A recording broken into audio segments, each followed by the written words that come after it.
বাবারে তারপরে কি হলো বাবা? ওরে যখন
বাবারে 10 মাস 10 দিনে যখন পূর্ণ হয়ে যায় মায়ের গর্ভ ছাড়িয়ে গলায় এবার ওই ভূমিতে পড়ে যায়।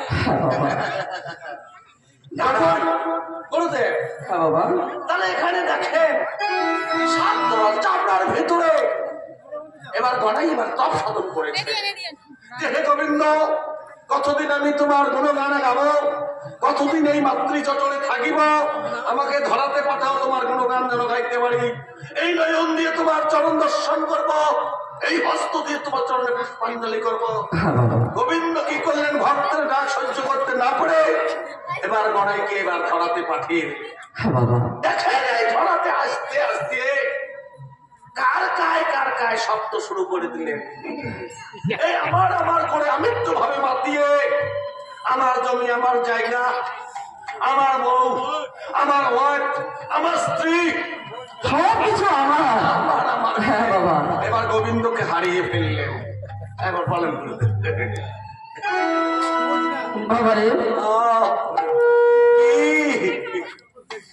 যখন গলায় নবীতে এসে পড়ে গেল আসলেন তারপরে কি হলো জানো বাবা? আচ্ছা তো বলেন তো দেখি বাবারে ওরে সুবর্ণে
পড়িল সাধন না গলায় কি দেখিতে আসিল বাবা? যত দেবতা কর বাবারে সকল দেবতা আইল, শনি এলো পিছে না শনির দৃষ্টি গণেশের উড়াইলো আকাশে।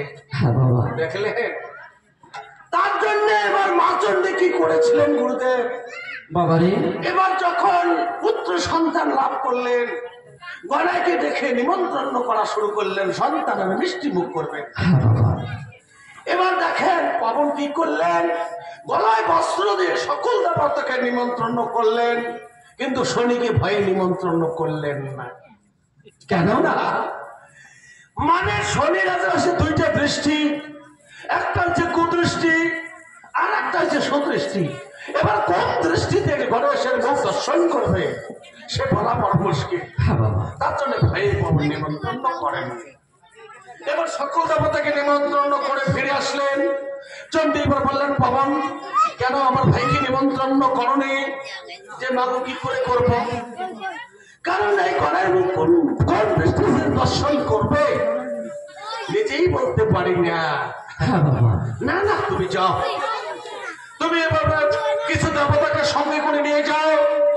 এবার ভাগিনার দর্শনে যদি মামা না থাকে তাহলে কিরকম করে আনন্দ উৎসব হবে বলা হবে মুশকিল। আমিও চাই যে তার মামা এসে তাকে আশীর্বাদ দিই। আশীর্বাদ করুক। এবার পবন করলেন কি কিছু দেবতার সঙ্গে গিয়ে শরীরে নিমন্ত্রণ করার জন্য চলে গেলেন। আচ্ছা, এখন শরীরে আছে